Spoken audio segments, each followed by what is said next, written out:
Hello everyone, I know it's been a while since I've done one of these RPG videos. I've had other projects that have been taking a lot more of my time. I have one project that hopefully will be out soon, but it has been an extraordinary effort to get ready. And you'll excuse me if you hear like a squeak or a screech or a... Well, and I have baby kittens in the house, and two of them are very loud and very vocal. But anyway, so I've decided to bring back my RPGs series, and a huge thing that has been an inspiration for it, and really the reason I decided to bring this back is that so Dungeons and Dragons is releasing I think they call, I don't know, D&D 2024, D&D 1 D&D Dungeons and Dragons 5.5 is what it is. It's a collection of house rules, and a lot of creators, many of whom I respect, like Jenny D and Bob World Builder, these guys have, well, guys and girls, Scarlet. They have channels that you should check out.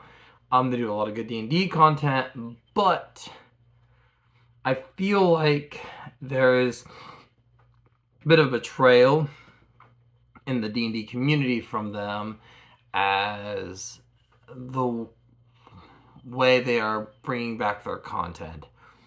There's a lot of hype, energy, and excitement, and shilling is what it is. It's straight up shilling for a D&D 5.5.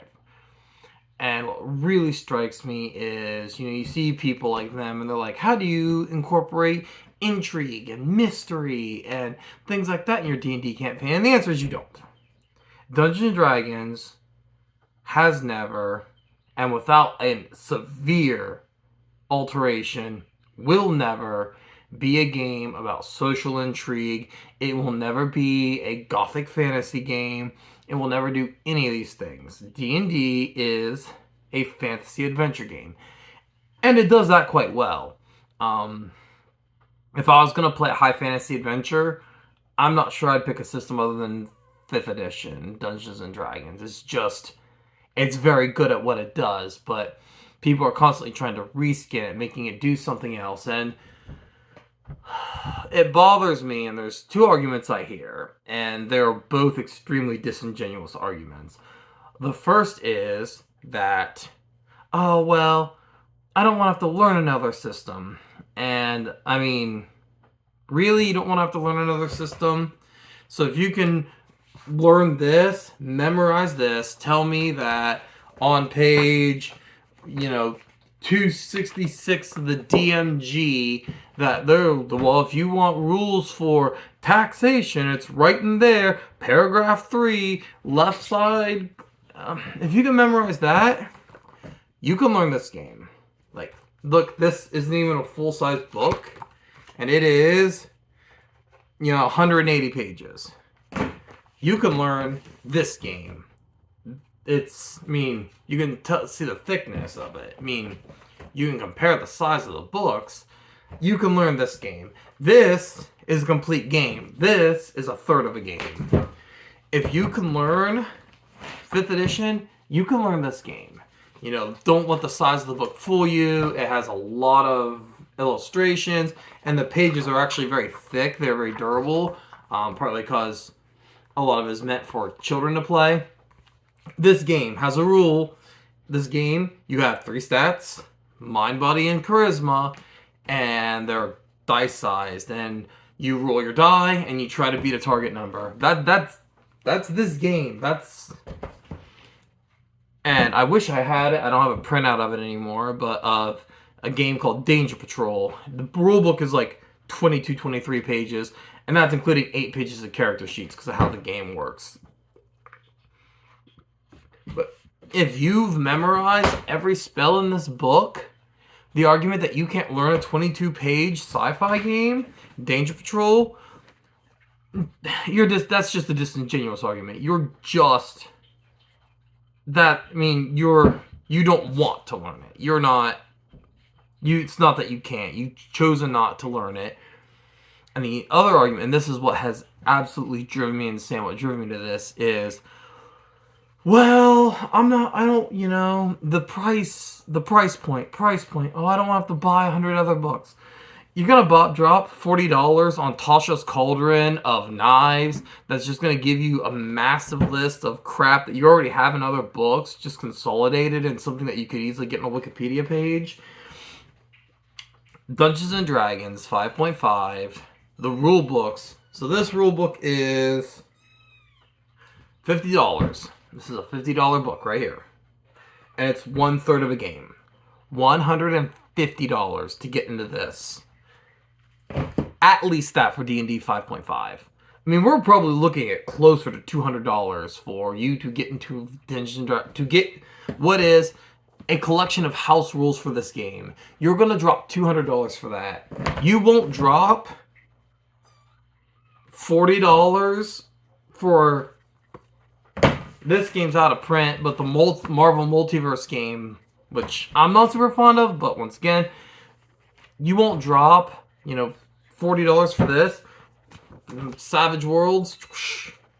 This, I'm trying to remember, I think I got this on discount.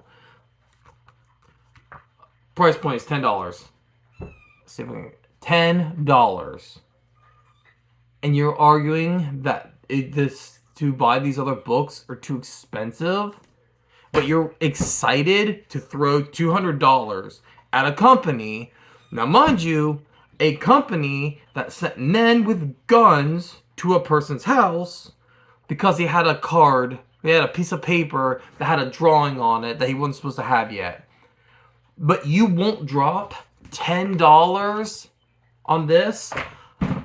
Danger Patrol is available for free online.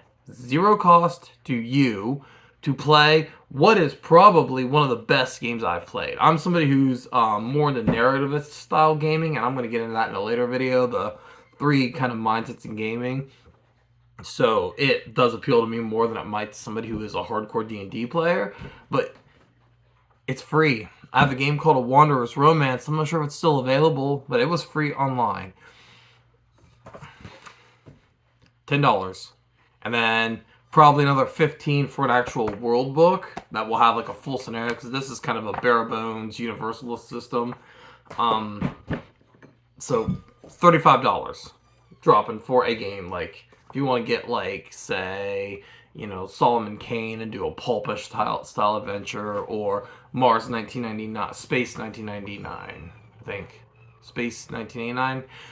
It's a steampunk style game, or Weird Wars, or 40 Fathoms, something like that. But you're going to throw $200 at a company that is legitimately evil. They are literally evil.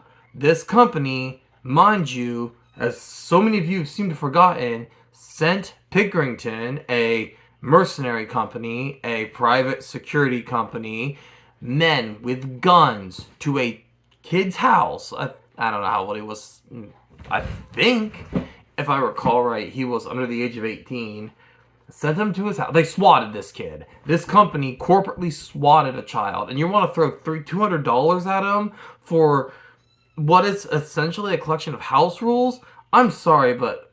And I know that Chaos Infinity is some nothing channel, and we'll get 15, 20 views, and probably a lot of people are going to be angry at this video, but I don't care, because I need to highlight how absurd all of you guys are being.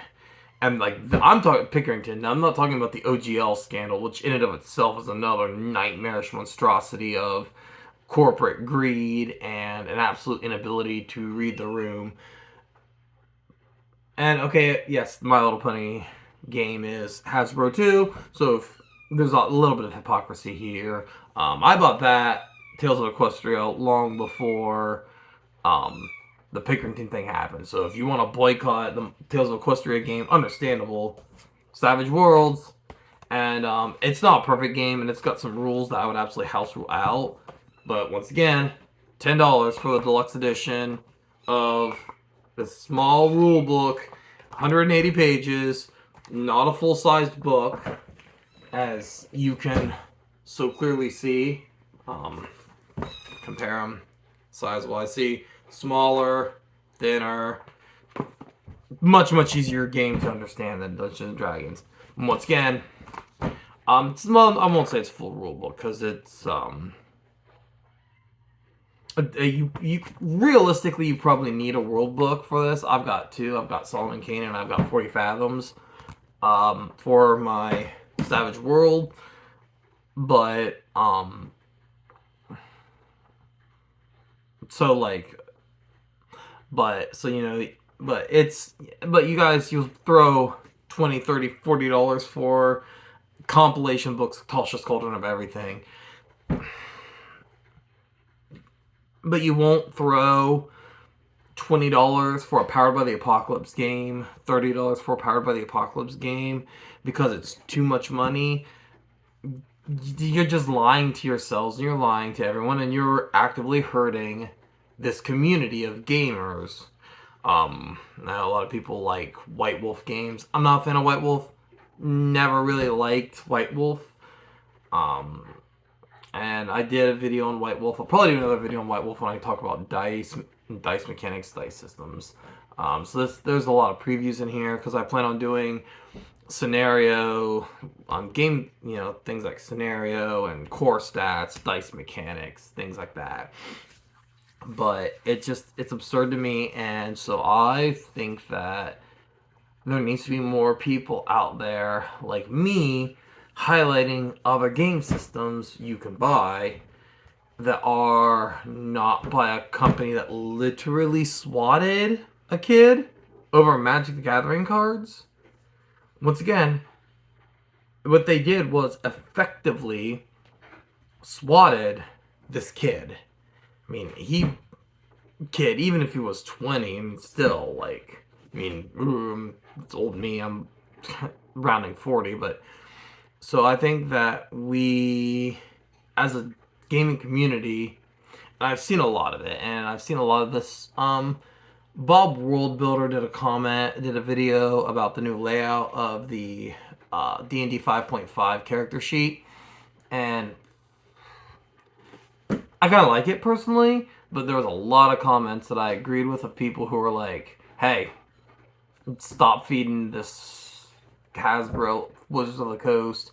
Let's stop feeding this company attention and money it doesn't deserve. And I absolutely agree with that. So hopefully here soon, over the next couple of weeks, months, days, years, however long it takes, because I have full-time job, I have family, I have other projects I'm working on. I have a couple role-playing games I'm working on, actually.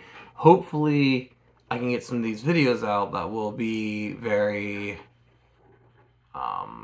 beneficial to people who, want to expand outside of just a fantasy role-playing game, or even people who want some fantasy alternatives, because I got a couple of those. They're not all particularly great, but they are out there if you want to try them. Palladium, if you've seen the finale of our Final Fantasy playthrough, me and Devin and Anna talk a lot about the Palladium in that video, which you should check it out because, give our channel some views. Anyway, but hopefully I can get some more of these videos out, and I do plan on kind of expanding on some of the different kind of rules. Getting my massive tabletop gaming collection out there. I'll probably try to find a way to get a printout of Danger Patrol, because I think that a full review of Danger Patrol really needs to be done. But anyway, hopefully get these videos out. Hopefully I can show you guys some alternatives to Dungeons and Dragons.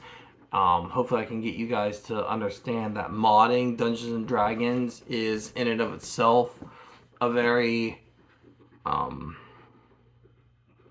pointless task. Like trying to turn it into something it's not. House ruling isn't the same as like people trying to reskin it to do a superheroes campaign or a gothic horror campaign, because none of these things will work. Like, no matter how much you try, you will never make me, as a D&D character, scared. Characters come with too much power. They come with too much energy. They have too much options. They feel strong. They feel epic. They feel powerful by design. And it's by good design because it is an epic fantasy game. And you're supposed to be playing big damn heroes.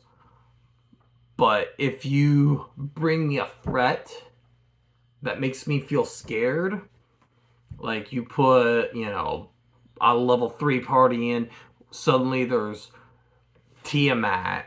I'm not gonna, and you put Tiamat up against me, I'm not gonna feel scared. I'm gonna feel cheated. I'm gonna feel like you as the DM are actively messing with me.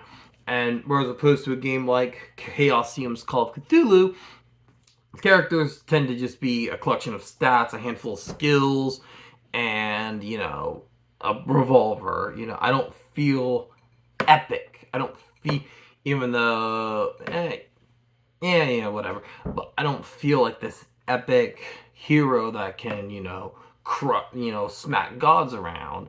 Which is why encountering a zombie in Call of Cthulhu feels scary, whereas encountering a blue dragon, which hypothetically, without scaling, feels scarier,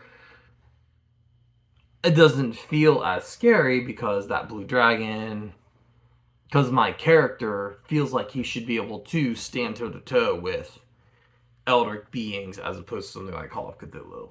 But anyway, I'm gonna think some more about these videos. I know what my next video is gonna be. I just kind of gotta finish out some of the ideas.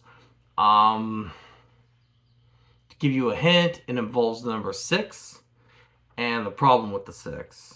But I will save it all for next time, and hopefully, I wish you all happy gaming with companies other than Wizards of the Coast.